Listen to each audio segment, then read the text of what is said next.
নারী কত সুন্দর অভিনয় করে, অভিনয়ের জন্য নারী সারা রে।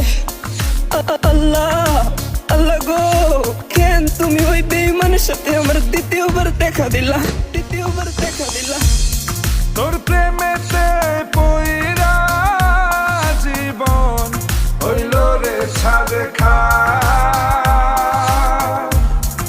এখন আমার রইল বাকি শুধু অন্ধকার। এখন আমার রইল বাকি শুধু অন্ধকার। কতটা বেঈমান হলে পুরুষের জীবন নিয়ে খেলে, হায় রে বেঈমান নারী, বেঈমান নারী পুরুষের জীবন নিয়ে খেলে। তোর বাপের কথা মনে করে